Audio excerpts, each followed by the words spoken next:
That if the business proposition requires you to hire in 20 days, well, it must be hired in 20 days. But SLA says 45 days, don't hang me for it. I think that mindset of HR people has to change through. With technology coming in, one major change that will happen is the business, the technology is making people connect less and less. People are happily sending emails 2 tables away. How many people walk across to each other and talk? They send mails. I'm not against mails, I'm not against technology. I love toys, I love gadgets. And I think there's a right way to do it. But the H in HR is, we are a custodian of the H in HR. The human piece of interconnected engagement cannot be segregated from technology because technology is coming. But technology has to be adapted. It has to be utilized. And it has to be embraced. Now, when we embrace the technology, you've got to have an open mind about breaking some of the rules. And I'm glad you mentioned, Suganta, when you started about breaking some of the rules. And what are those rules? We have to sometimes challenge the status quo of the policy itself. In IBM, we were hiring at the rate of 1,300 to 1,700 people a month, continuously for 5 years. And with an attrition of 10-12% replacement hires. So about 1,700 people are joining every month. We used to run out of space. Obviously, run out of space. And by the time the space is organized, but some of our work, which was with the client and consulting, we didn't want people to come to office. The whole concept of brick and mortar office is going to change. People will not go to work. Work will go to people in future with the same technology. How many of us are prepared to have assessment of that work? How do we supervise that type of change when people don't have to come to work? In IBM, we experimented with this. We gave people an extra allowance per month not to come to work. Give them technology, we give them broadband connection, give them extra printers, small office, home office, and say, don't come to work, we'll pay you more for it. We thought people would be watching World Cup match going on there, coffee in hand, kurta pajama. Is that the image of working from home? I had the same image. Till I went and started working for 3 weeks and I realized I did more work. Now all jobs cannot be done like that. So please, I'm not generalizing, but there are jobs which can be done and without interconnection with everybody else. And technology must be adapted. Last example, I was making a presentation on a new career development plan that we were going to introduce in IBM. Our daughter, who was studying in Australia, she was with us for a holiday. So one night she walks into the study and looks at what are you doing? So I said, making a presentation. On what? This is Gen Y. Now this is where we have to recognize that Gen Y is very different than the people who are managing Gen Y today. We are managing a 1900 mindset with 21st century staff that we have. Now Gen Y has a different way of looking at the world. They are much more adapted with technology.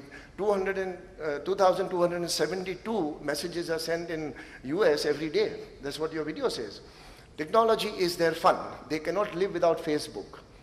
They must have that people, Facebook is a high, it's like an addiction. Leverage that. So she asked me, what am I working on? So I'm making a presentation. Oh God, one more boring session for your poor employees. I said, no, it's not boring. It's a very good presentation. It talks about how they can make a choice to make the career growth. He said, yeah, that's what you think. But what do your employees think?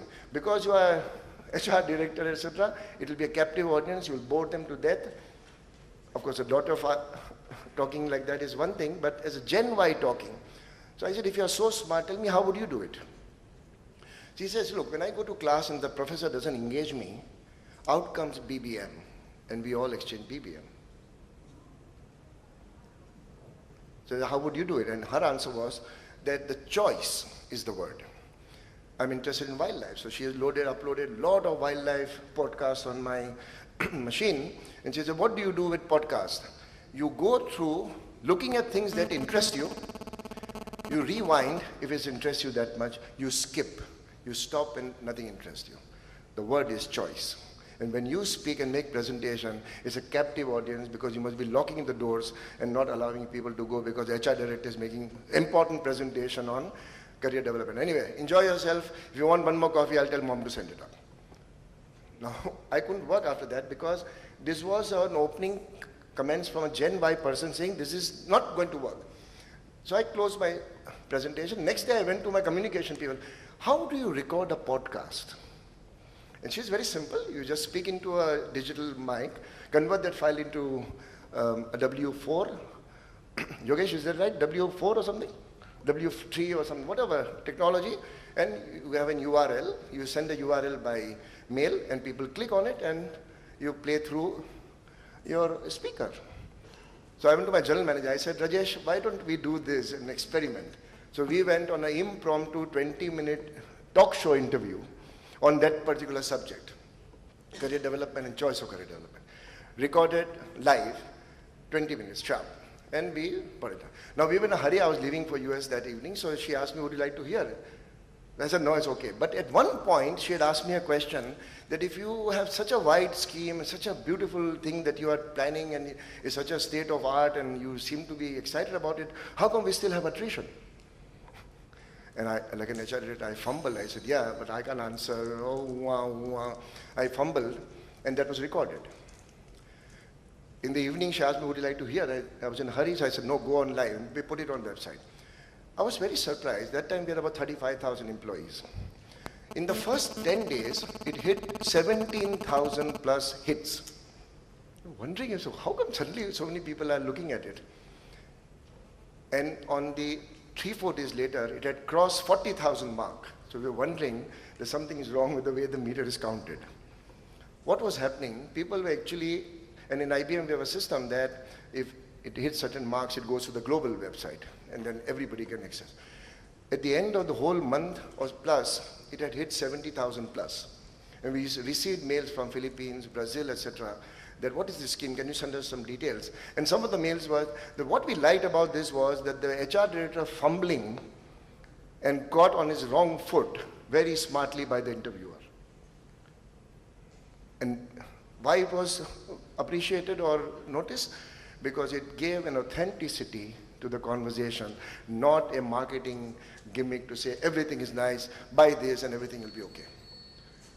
The point I'm making is that if I had not listened to that conversation with a Gen Y professional, I would have missed this opportunity. And we started using technology tremendously after that. Not to forget the part that we cannot forget the human piece. I got another 30 seconds to close. So what I'll do is talk about just few things about what the future is likely to be. We are likely to be very clearly facing white-collar unions. So far we become complacent, the union is gone. Datta Samant, gone. Lal Jhanda, whatever color Jhanda was there, gone. Nothing will happen. We all become babus. How many young people want to work in industrial relations? Right, sir? Not many. You hire so many people in your power grid, especially in rural areas. They don't want to work in industrial relations. I went to many campuses to hire young HR professionals. What type of job you want? Oh, I want to do OD. And when you say, what is OD? I said, organization development. Don't you know that? And they wonder which Jurassic Park I have come from to ask what is OD. And you say, what about a stint in industrial relations? Sir, in your time it was different. In other words, you were an idiot to go and work in factories.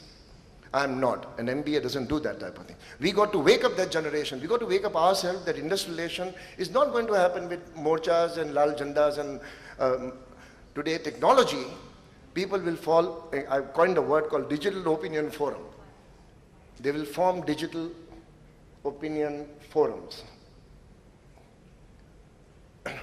And there people will put in blog are part of digital forums. Today what happens to XYZ and who's buying DLF property, who's selling is not being talked about on public meetings. It's being talked on the blog. And that is likely to happen in industrial relations. More women will come to workforce. Not because we are suddenly becoming very generous with the fairer sex or other sex. But the necessity of shortage of demand and skills will make more women come to workforce. And that is the time how many of us are prepared to change our policy to make it women friendly. A biological need of a woman cannot be forgotten if she goes on a maternity leave. The mother-in-law factor cannot be forgotten for a young professional who has to quit job after she gets married in 2 years. Those are realities in social condition. How many of us are prepared to say, go away, settle your mother-in-law issue, come back after having 2 babies and restart work and much more retention. We have done this and succeeded. The new generation will demand one thing which has not been demanded by many of us. They would want to be transparent. They would want organizations to be transparent and ethical.